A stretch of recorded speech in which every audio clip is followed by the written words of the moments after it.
వాడు నేనేంటో కుసరాపు మన గౌరవ శాసనసభ్యులు, దెందులూరు శాసనసభ్యులు, తెలుగుదేశం పార్టీకి చెందినటువంటి శాసనసభ్యులు నారా చంద్రబాబు నాయుడు గారికి, లోకేష్ గారికి అత్యంత ప్రియమైనటువంటి శాసనసభ్యుడు ఆయన మందేసి చిందేస్తున్నాడు ఈడుపు గంటి ప్రసాద్ గారి ఇంటి ముందు.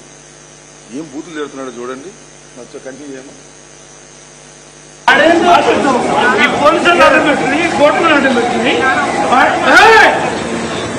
అమ్మా మాట్లాడే ఉద్దేశం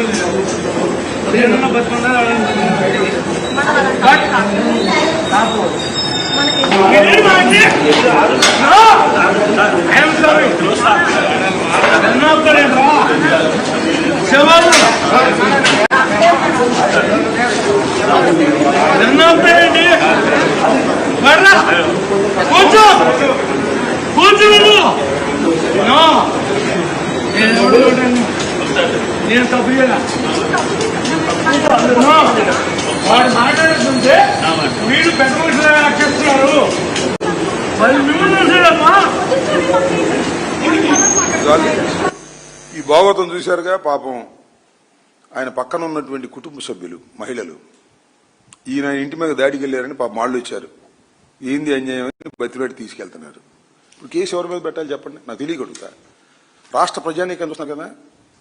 ఆ ఈడుపు గంటి శ్రీనివాస్ గారి ఇంటి మీదకి వెళ్ళినటువంటి ప్రభాకర్ మీద కేసు పెట్టాలా, లేకపోతే ఈడుపు గంటి శ్రీనివాస్ గారి మీద పెట్టాలా? కామన్ సెన్స్ రాష్ట్ర ప్రజానీకాన్ని అడుగుతున్నా, గౌరవనీయులైన ముఖ్యమంత్రి గారిని అడుగుతున్నా, గౌరవనీయులైనటువంటి హోంమంత్రి గారిని అడుగుతున్నా, వీళ్ళిద్దరికీ సపోర్ట్ చేస్తున్న గౌరవనీయులైనటువంటి జనసేన అధిపతి ఉప ముఖ్యమంత్రి పవన్ కళ్యాణ్ గారిని అడుగుతున్నా, ఎవరి మీద పెట్టాలి కేసు?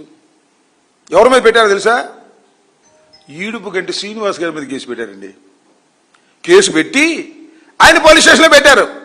ఇంకా కోర్టులో ప్రొడ్యూస్ చేయలే. ఏదో పిచ్చి కేసు పెట్టి ప్రొడ్యూస్ చేస్తారనుకుంటా. మీ పార్టీ వాడే, మా పార్టీ కాదు. మీ లీగల్ సెల్లు సెక్రటరీ ఆయన తీసుకెళ్లి కేసు పెట్టేశారే. చింతమనేని ప్రభాకర్ను మాత్రం సన్మానించారండి.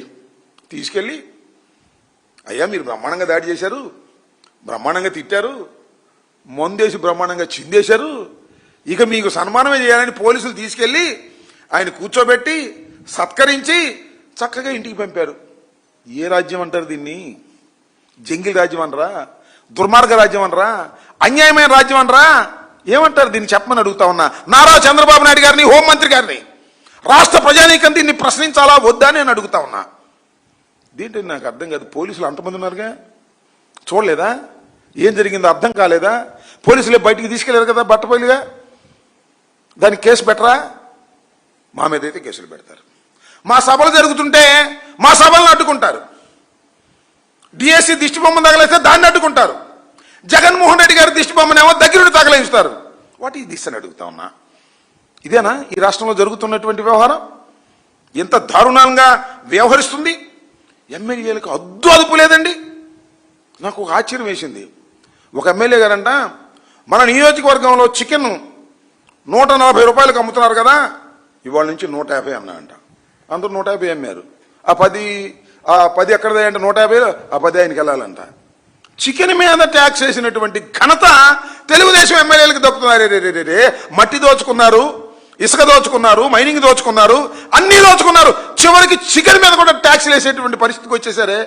ఏం జరుగుతుంది ఇదంతా రాష్ట్రంలో? చంద్రబాబు నాయుడు అంటారు అన్యాయం జరిగితే తాట తీస్తా. తాట నీ తాట తీసేటట్టున్నారు. చికెన్ మీద ట్యాక్స్ కాజేసి, మట్టి కాజేసి తాట తీసేటట్టున్నారు. ఇప్పుడు ఈయన తాటది మొందేసుకుని చిందేసి ఆయన మీద ఇంటి మీదకి వెళ్ళి ఈడుపు గంటి శ్రీనివాస్ గారి ఇంటి మీదకి వెళ్ళి గందరగోళం చేశాడు కదా. ఆయన తాటది. ఆయన తాట ఎట్ట తీస్తావు?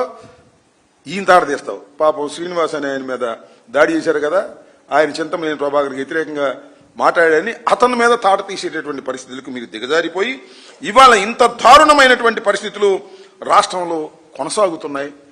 దీనికి సమాధానం చెప్పాలి. పోలీస్ వ్యవస్థ సిగ్గుపడాలి. Insult to the police.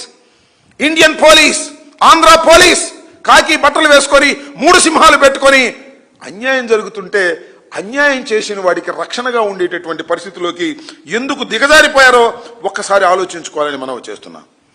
ఈ పోలీస్ బాస్కు తెలియదు, ఇక్కడే ఉంటాడు పోలీస్ బాస్ ఆయన, ఐపీఎస్, సుప్రీం, డీజీపీ బాస్. ఏం చేస్తున్నావు? ఏం చేయట్లేదు నువ్వు. మా ఇంటి మీద దాడి జరిగితే ఏం చేసావో చూశాంగా. మా ఇంటి మీద దాడి జరిగింది, వాళ్ళ మీద కేసు పెట్టవు, నా మీద కేసు పెడతావు, నన్ను లోపలేస్తావు, శభాష్. అంతేకాదు, మా కొవ్వూరు ఎమ్మెల్యే నల్లపరెడ్డి శ్రీనివాసరావు ఇంటి మీద దాడి జరిగింది, ఏం చేయవు, వాళ్ళని వదిలేస్తావు.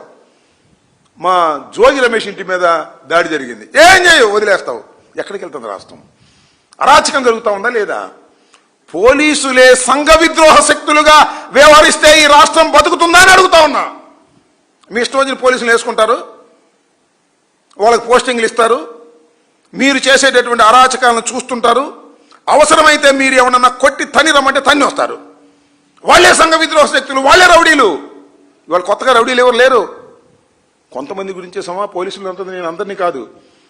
చంద్రబాబు నాయుడు గారి ఎమ్మెల్యేలు ఎవరైతే తెచ్చుకుని కూర్చోబెట్టుకున్నారో ఆ సీటుల్లో సిఐల్ని, ఎస్ఐల్ని, వాళ్ళే లాఠీలు చూపిస్తున్నారు, వాళ్ళే డబ్బులు వసూలు చేస్తున్నారు, వాళ్ళే కమిషన్లు మీకు ఇస్తున్నారు. ఏమిటి అన్యాయం? ఇదేనా ఇలాగైనా జరిగేది? ఈ ఒక్క చింతమనేని ఎమ్మెల్యే బాగా ఓవర్ యాక్షన్ చేశాడుకో, ప్రతి వాళ్ళు అంతేగా, అన్ని చోట్ల అంతే, ఇక్కడే కాదు. మీరు ఒకసారి వెనక్కి వెళ్ళి చూసినట్టయితే ఇక్కడ ఒక విషయం చెప్పాలండి. చింతమనేని ప్రభాకర్ గారి మీద 94 కేసులు ఉన్నాయంట, ఇంకా సెంచరీ రాలా, ఇంకా 6. ఇది పెడితే 95 అయ్యేది, ఇక బెటరు. చింతమనేనికి అచ్చోసిన ఆంబోతులాగా వదిలేశారు. కేసు పెట్టే పనే లేదు. ఇక ఎవడైనా కొట్టొచ్చు, ఎవడైనా తిట్టొచ్చు, ఎవరింటి మీద కన్నా వెళ్ళి దబాయించవచ్చు, తాగి చిందేయచ్చు, శబాష్. చంద్రబాబు నాయుడు గోల్డ్ మెడల్ ఇస్తాడు వీళ్ళకి. ఏమిటి అన్యాయం? 94 కేసులు ఉన్నాయి, ఇది 95వ కేసు. ఈ కేసు బెటరు. ఆయన అధికారం కూటమి రాగానే జడ్పీటీసీ ఇంటి మీదకి వెళ్ళి దాడి చేశాడు, దెందులూరు జడ్పీటీసీ ఇంటి మీదకి వెళ్ళి. అలాగే కామిరెడ్డి నాని అని వైఎస్ఆర్సీపీ సీనియర్ నాయకుడు, ఆయన ఇల్లు తగలబెట్టారు. అలాగే భూ కబ్జాలు చేశాడు, 1 కాదు 2 కాదు. వెదవేగి సమీపంలో బీసీ నాయకుడిని చంపేశారు. ఇంత దారుణమైన కార్యక్రమాలు దెందులూరులో జరుగుతూ ఉంటే చంద్రబాబు నాయుడు గారు గుడ్డి గుర్రానికి పళ్ళు నవ్వుతున్నాడు, లేదంటే చింతమనేనికి సపోర్ట్ చేస్తున్నాడు. పోలీసులందరినీ ఆయన అండగా ఉండి ఆయన దౌర్జన్యం చేస్తున్నా ఆయన ఎమ్మటెళ్ళి పనిచేయండి అనేటువంటి పాపతికి దిగజారిపోయినటువంటి పరిస్థితి వాళ్ళ రాష్ట్రంలో కనిపిస్తూ ఉంది. ఒక దారుణమైన పరిపాలన వాళ్ళ రాష్ట్రంలో జరుగుతూ ఉంది. దీనికి కూటమి నాయకులు తల దించుకోవాలి సిగ్గుతో అని ఈ సందర్భంగా నేను మనవి చేస్తున్నాను. ఇంత దారుణంగా ఉన్నటువంటి విషయాలని ప్రజలు గమనించండి. 2 సంవత్సరాలకి ఇంత ముదిరిపోతే మీ దుంపదెగ ఇంకా 3 సంవత్సరాలు మీ పరిపాలన భరించాలయ్యా రాష్ట్ర ప్రజానీకం. తెలుగుదేశం వాళ్ళనే మీరు కొట్టే కార్యక్రమం, జనసేన వాళ్ళని కూడా కొట్టే కార్యక్రమం. ఎవడు దోపిడీకి అడ్డం వచ్చాడు అవుట్. వాడు మన పార్టీనా పరపార్టీనా జనసేన మన మిత్రపక్షమా మనకు అనవసరం.